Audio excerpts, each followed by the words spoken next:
Saudações, sou Carlos Oliveira, do canal Pergunte ao Carlão, da Fundação Carlos Oliveira, e hoje nós vamos dar continuidade ao nosso curso teológico, excepcionalmente tratando da matéria de introdução ao Antigo Testamento. Essa é a nossa aula de número 2, de um total de 4 aulas somente tratando da introdução ao Antigo Testamento, e nós iremos dar continuidade de onde nós paramos. Se você não acompanhou a aula 1 desta matéria, aqui acima no card você pode clicar e retomar para acompanhar a aula 1 e não perder nenhuma informação referente a esta matéria. Se você que está chegando agora em nosso canal e que ainda não se inscreveu, se inscreva em nosso canal, ative as notificações, deixe os comentários, que nós estamos à disposição para tratar de qualquer dúvida referente não só aos conteúdos apresentados no curso teológico, como também referente à nossa editora, aos nossos livros e a outras ministrações que nós também realizamos. Vamos então dar continuidade. A matéria é muito extensa e por isso nós não queremos perder muito tempo referente à questão do curso propriamente, para que nós possamos absorver o máximo de conhecimento possível dentro dessa matéria. Então nós vamos aqui dar continuidade de onde nós paramos com o nosso slide, e sempre que nós apresentamos as nossas matérias, nós apresentamos muitos livros, e nessa matéria em específico eu estou apresentando este livro aqui, Introdução ao Antigo Testamento, do escritor Donald Turner, da editora Batista Regular. Sempre eu recomendo, em todas as matérias, em todos os vídeos, você poderá acompanhar que sempre eu recomendo alguma obra para te auxiliar na matéria em questão. Tá joia? Então vamos lá, vamos tratar um pouco da religião de Israel, como você pode me acompanhar no slide. Lembrando também que todos os nossos slides de todas as matérias são compartilhados no nosso grupo de sala de aula, no nosso WhatsApp. Então você pode participar tanto no WhatsApp como no Instagram, onde você que faz parte, que é aluno nosso, irá receber todos esses slides, todas essas apostilas, para que você possa aplicar no seu seminário, na sua escola, na sua igreja, no seu dia a dia, numa conversa, porque é fundamental para a nossa evolução, tanto teológica como também cristã. Então vamos lá, tratando da questão da religião de Israel e acompanhando o nosso slide, podemos dizer do seguinte modo, né? O acampamento no monte teve um propósito. Em menos de um ano, o povo da aliança com Deus se converteu numa nação, ou seja, era um povo nômade que estava nesse momento se formando uma nação. Lembrando que o Antigo Testamento, se nós levarmos em consideração desde o chamamento de Abraão até esse período, passaram-se muitos anos e a nação cresceu. O povo que até então era nômade, não tinha um lugar pré-definido e pré-estabelecido, ainda estava caminhando rumo a um lugar onde eles pudessem de fato permanecer como nação. E essa necessidade foi cumprida como promessa de Deus a Abraão, justamente nesse momento onde eles adentram a terra prometida.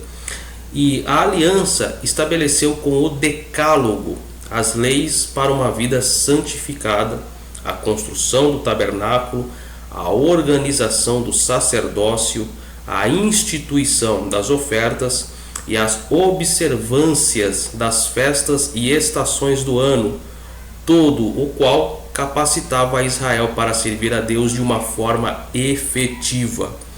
A religião de Israel foi uma religião revelada. Durante séculos, os israelitas tinham sabido que Deus fez um pacto com Abraão, Isaac e Jacó, ou podemos dizer assim também uma aliança.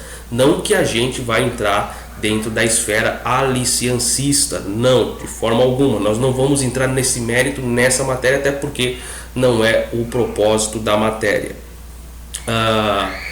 Ainda que experimentalmente não tivessem sido conscientizados de seu poder e manifestações feitas em seu nome, Deus realizou um propósito deliberado com esta aliança ao liberar a Israel do cativeiro egípcio e da escravidão. E foi no Monte Sinai onde o próprio Deus se revelou a si mesmo ao povo de Israel. A experiência de Israel e a revelação de Deus naquele acampamento estão registradas no livro do Êxodo, no capítulo 19, até o livro do Levítico, capítulo 27. As seguintes subdivisões podem servir como um guia para posteriores considerações. Esse guia que você observa no slide, onde nós falamos da aliança de Deus com Israel, o lugar para a adoração e as instruções para um viver santo. Ou seja, aqui nós observamos que o povo vai tendo uma forma unificada de nação, uma diretriz, normas, um segmento aonde essas normas, esses segmentos, esses decretos deveriam ser cumpridos como obediência a Deus, pelo qual faria com que aquela nação que Deus escolheu pudesse se diferenciar das demais nações. Ou seja, Deus, ele está nesse momento fazendo uma distinção, uma separação entre aquele que é seu e aquele que não é seu. Lembrando, é claro, nós podemos assim dizer, que tudo vem do Senhor, que tudo vem de Deus. Porém, Deus tem uma nação eleita, uma nação a qual ele elegeu, uma nação a qual ele estabeleceu. E essa nação vai ganhando corpo a partir desse momento. Então, aqui nasce essa religião de Israel, essa forma onde as pessoas elas tentam apresentar a Deus de maneira onde há uma parceria, um entendimento, uma unificação, fazendo com que o povo desse momento em diante pudesse dizer a qual, naquela circunstância, naquele momento, naquela revelação, eles tinham de fato um Deus, uma origem, um princípio, um propósito por estar aonde estão. Ok? A preparação para a nacionalidade. Nas redondezas do Monte Sinai, Israel celebrou o primeiro aniversário de sua emancipação. Emancipação que eu digo, o rompimento daquele período de escravidão, o rompimento daquele período ao qual a nação, que já era uma nação, podemos dizer assim, não pertencia mais a um período de escravidão, um período de cerceamento, um período onde eles não tinham a liberdade de prestar culto ao Deus de Israel, em função do cativeiro no Egito. Então, nesse processo de emancipação se dá efetivamente no Monte Sinai. Aproximadamente um mês mais tarde, o povo levantou acampamento, buscando a imediata ocupação da terra prometida.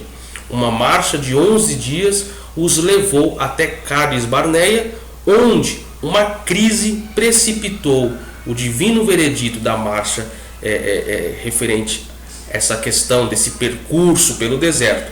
Não foi senão até passados 38 anos mais tarde que o povo chegou às planícies de Moabe ou do Moabe e dali, consequentemente, para Canaã. E você tem aí a referência bíblica que você pode pesquisar esse processo onde eles chegam a Moabe e dali partem para Canaã. Daí em diante, iniciamos uma organização do Israel, a qual passou a ser conhecido até o período dos reis. Enquanto ainda estavam estacionados no Monte Sinai, os israelitas receberam detalhadas instruções, muitas das quais estavam diretamente relacionadas com a sua preparação para continuar o percurso até Canaã, ou o trajeto ou jornada até Canaã.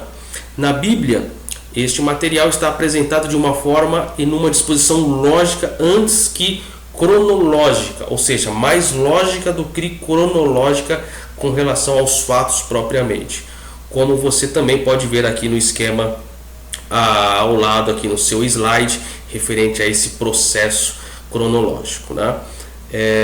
Você observa aí primeiro a enumeração de Israel, depois as normativas do acampamento, a vida religiosa de Israel e por fim as provisões para a condução do povo até de fato adentrarem a terra prometida, a terra de Canaã. E aí observamos um novo período em Israel, um período onde se inicia de fato um entendimento mais apurado como nação, sob a liderança de Eli e posteriormente de Samuel, da qual nós estamos vendo nesse momento. Os tempos de Eli e Samuel marcam, né, a era de transição desde a esporádica e intermitente liderança dos juízes, que nós podemos citar aí Josué, Gideão, Débora e enfim, até a implantação da monarquia israelita. Os dois homens são mencionados no livro de Juízes, porém os primeiros capítulos de 1 Samuel são considerados como uma introdução à narrativa a respeito do primeiro rei de Israel, e estes capítulos podem ser subdivididos como se segue abaixo: Eli como sacerdote e juiz, Samuel como profeta, sacerdote e juiz, e essa liderança transferida a Saul. E muitos criticam Saul como o primeiro rei de Israel. Eu posso dizer que Saul, no seu princípio de mandato como rei, podemos dizer assim, foi muito bom, foi muito interessante e necessário. Por quê? Porque Israel era uma nação muito propensa a ataques e muito vulnerável. Então, com o surgimento desse rei Saul, uma das grandes coisas que ele estabeleceu no reino de Israel, na nação de Israel, foi a formação militar, foi um exército propriamente organizado militarmente. Não que Israel, como nação, não tinha pessoas gabaritadas e capacitadas para o confronto. Tanto é que nós percebemos que até a conquista da terra de Canaã houve muitas batalhas. Batalhas essas que o próprio Deus teve que intervir para vencer, porque a nação propriamente não tinha recursos e forças em si mesmo para vencer. Exemplo com relação ao chamamento de Gideão como um líder militar, como uma pessoa à frente da batalha, que com 300 ganhou de milhões. Isso não humanamente falando, mas sim pela intervenção divina nessa batalha. Militarmente falando, como recurso militar, Saul foi aquele que estabeleceu um exército, foi aquele que estabeleceu uma organização, uma força bélica ativa militar que pudesse bater de frente com as demais nações, dando uma impressão ou uma imagem de uma nação de fato organizada e militarizada, e que além desse poderio militar que se formou em Israel, tinha ainda o grande Deus ao seu favor, até porque a nação era a nação eleita. Então Saul foi fundamental nessa formação, nesse processo de iniciação para uma atividade militar, uma atividade bélica, da qual protegia Israel contra futuros ataques de outras nações. Porém, veremos também nessa matéria à frente que nem por isso Israel deixou de padecer, não pela questão militar, mas sim pelo seu distanciamento de Deus, pela sua forma agressiva de lidar com Deus e de anular deliberadamente Deus das suas realizações e dos seus projetos. Seguindo adiante, como nós já estávamos falando sobre o primeiro rei de Israel, Saul gozou do entusiástico apoio de seu povo. O povo apoiou inicialmente Saul. Após uma inicial vitória sobre os amonitas em Jabes Gileade. É verdade que nem todos consideraram seu acesso ao reinado com a mesma satisfação. É claro que nem todos nem todo mundo agrada a todo mundo. Porém, aqueles contrários não puderam suportar sua extraordinária popularidade, ou seja, Saul era muito popular. Você observa na referência aqui em nosso slide. E assim, mediante uma deliberada desobediência, e aí o próprio Saul caindo no seu ego, Saul logo estragou suas oportunidades, podemos dizer assim, para obter o êxito desejado. A causa das suspeitas ocasionadas pelo ódio, seus esforços estiveram tão mal dirigidos e a força nacional se desagregou de forma tal que seu reinado acabou num completo fracasso. O relato bíblico do reinado de Saul, que se dá de 1 Samuel 13 até 31:13, pode ser convenientemente subdividido da seguinte forma, e aí eu sempre venho dividindo para você, quando receber o slide ou assistir o vídeo por mais vezes, fazer as anotações, ter aí o esboço certinho do passo a passo referente. Primeiro, as suas vitórias nacionais e os seus fracassos pessoais. Segundo, Saul, o rei, e Davi, o fugitivo. E terceiro, o conflito filisteu-israelita, da qual ocasionou a sua morte, quando Saul ele morre contra essa batalha dos filisteus. Então, esse processo é um processo muito complexo. Foi uma necessidade do povo? Não podemos dizer que foi uma necessidade do povo, porque Deus cuidava do povo. Mas foi uma ambição, humanamente falando, do povo, ao ver as demais nações com seus reis, desejando também ser iguais a elas. Ou seja, a nação israelita sempre olhou para as coisas da terra e muitas vezes se esqueceu dos grandes feitos que Deus fez desde os períodos do Êxodo, desde os períodos do deserto, quando ele mandava o alimento diário, quando ele cuidava dos pés das pessoas que caminhavam naquele longo deserto e que nunca teve suas sandálias gastas. Então, o povo sempre procurou um meio de se parecer com as demais nações. Tanto é que, se você observar e ler a Bíblia de fato, houve um período que o próprio Deus quis anular toda a descendência, toda aquela promessa, todo aquele pacto com Abraão, quando ele chega em Moisés e fala: Moisés, esse povo é muito duro, eu vou suscitar descendência de você, Moisés. E Moisés fala: Senhor, não faça assim, não faça isso. O que as nações vão achar do Senhor, aquele que tira o povo do deserto para matá-lo no deserto? E aí nós já sabemos da história que Deus continua com o cumprimento de sua promessa. Então nós temos que observar esse aspecto, que é fundamental na compreensão, no entendimento referente a esse período dos reis, esse período dos juízes propriamente, até o período dos reis, tratando evidentemente do reino unido e não do reino dividido, que nós falaremos em uma outra ocasião. Perfeito? Seguindo adiante no nosso slide, nós verificamos a união de Israel sob o reinado de Davi.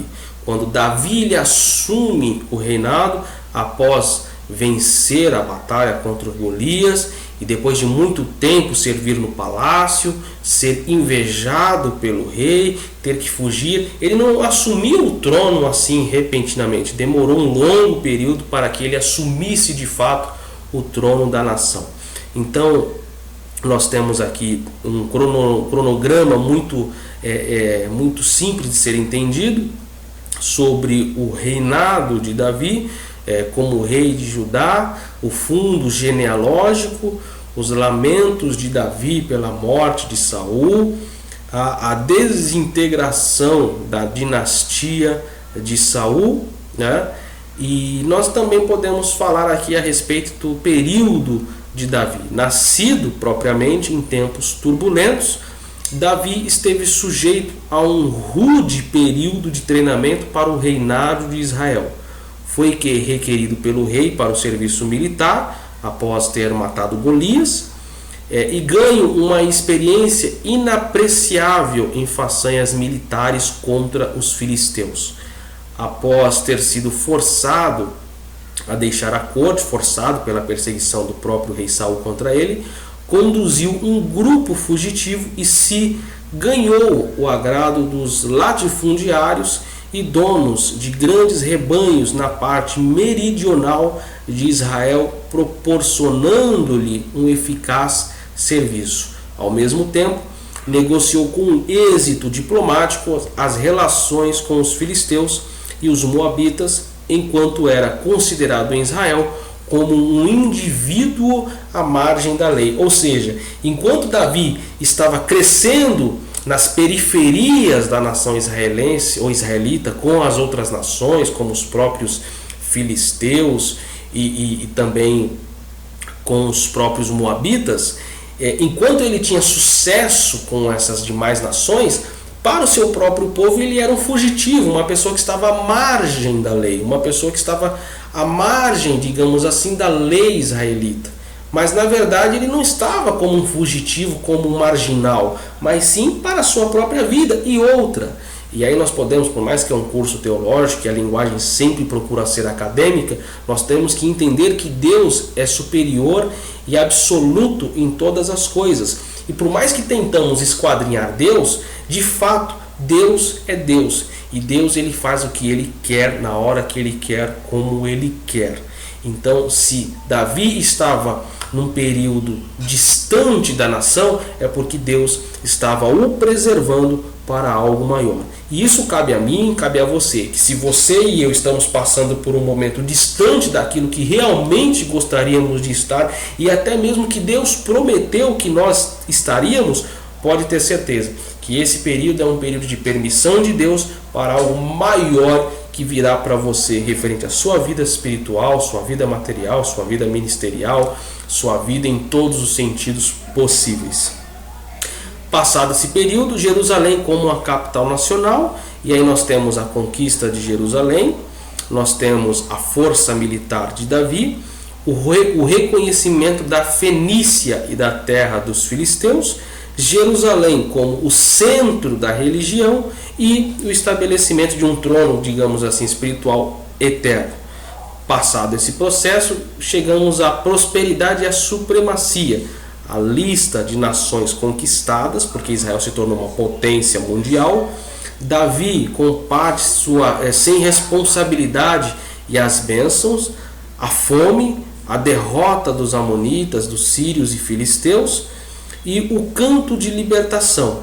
E por fim, o pecado da família real, o crime de Davi e seu arrependimento, o crime de Anon e seus resultados, a derrota de Absalão na rebelião, quando este quis assumir o trono, tomar o trono de seu pai à força, e Davi, no caso, recupera o trono, porque Davi, de fato, estava perdendo o trono para o seu filho Absalão. Davi foi um grande rei sem dúvida alguma, cometeu inúmeros equívocos, inúmeros erros, inúmeras falhas como político, como homem de negócio, mas Deus sempre esteve com ele, pois ele nutria em si o arrependimento, coisa que é fundamental para que possamos ter sucesso e que possamos avançar na nossa caminhada cristã. Feito isso, com a morte de Davi, surge Salomão, e aí nós podemos chegar ao período dourado, digamos assim, da nação israelita. Então nós observamos que estamos passo a passo aí caminhando pelo Antigo Testamento. Começamos lá na criação, falamos de Abraão, chegamos no Êxodo, falamos dos juízes e agora nós estamos nos reis do período da nação unida. Depois, é claro, evidentemente, nós vamos falar do período dos reis da nação dividida, Reino Norte e Reino Sul. A paz e a prosperidade caracterizaram o reino de Salomão. Davi tinha estabelecido um reinado. Agora Salomão ia recolher os benefícios dos trabalhos de seu pai. O relato desta era brevemente dado em 1 Reis e 2 Crônicas, logo no início, nos primeiros capítulos.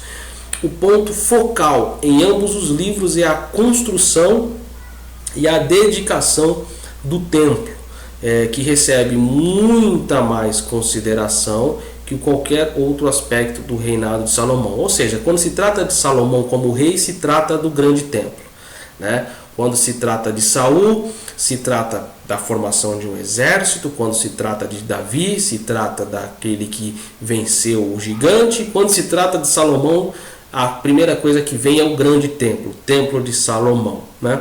Outros projetos, o comércio, os negócios, o progresso industrial e a sábia administração do reinado estão só brevemente mencionados, não se dá tanta ênfase a esse processo. Claro que nós observamos que Salomão foi um homem muito inteligente, versado em muitas ciências, amante de muitas mulheres e, claro, aquele que assumiu o período da construção e estabelecimento do grande templo. Tá? Muitas dessas atividades, escassamente mencionadas nos registros da Bíblia, têm sido iluminadas através de escavações arqueológicas durante as passadas 3 décadas, exceção no que diz respeito à construção do templo, que se atribui à primeira década do reinado deste, e a construção de seu palácio, que foi completado 13 anos mais tarde, após, claro, assumir o reinado. Há pouca informação que possa utilizar-se como base para uma análise cronológica do reinado de Salomão. Consequentemente, o tratamento indicado, a continuação, será puramente tópico, reunindo dados procedentes de 2 fontes de informação que estão estremeadas no seguinte esquema que você observa aqui na sua lateral do slide, né? Salomão estabelecido como rei é o seu primeiro processo do esboço. Segundo, o programa da construção. Terceiro, as suas relações internacionais, né? E quarto, dividindo aí esse processo do reinado de Salomão, da sua vida propriamente, a sua apostasia e a sua morte. Morreu Salomão, aí Israel entra num outro processo, num outro momento de um colapso, da qual nós iremos tratar. O reino dividido. Porém, sobre a questão do reino dividido, nós iremos tratar na nossa seguinte aula, na aula 3 do nosso curso de teologia da matéria de introdução ao Antigo Testamento. Então, você que está nos acompanhando, você que nos assiste, você que está divulgando aí esse curso teológico, não deixe de assistir por completo este vídeo, de fazer suas anotações, para que você possa abarcar em si próprio muito conhecimento, muita informação. Busque em grandes literaturas, aqui está, eu apresento também as minhas obras, os livros que eu publiquei, muitos outros livros virão. E você pode entrar em contato, está aqui as redes sociais, entrar em contato diretamente em qualquer uma dessas redes sociais que nós possuímos, para que você possa ter mais informações referente aos nossos materiais. O nosso curso teológico, ele é um curso que fixa a sua informação justamente de forma acadêmica, não privilegiando estilos, denominações ou credos. Nosso intuito é informar, passar conhecimento, fazer com que você se torne uma pessoa pensante ao invés de uma pessoa pensada. Nós temos que pensar teologia, nós temos que refletir teologia, nós temos que agregar teologia para o nosso conhecimento da verdade. A Fundação Carlos Oliveira, juntamente com a editora Educação Cristã, apresentou o curso teológico, apresenta a matéria de introdução ao Antigo Testamento e cremos que podemos fazer grandes coisas com este projeto. Repito, se você não é inscrito, se inscreva no canal. Se já é inscrito, passe adiante essas informações, divulgue este canal, apresente este conteúdo, faça sempre as anotações para que você agregue, como disse, o máximo de conhecimento possível. Tendo dúvidas, estamos à disposição. Deus abençoe e até a nossa próxima aula.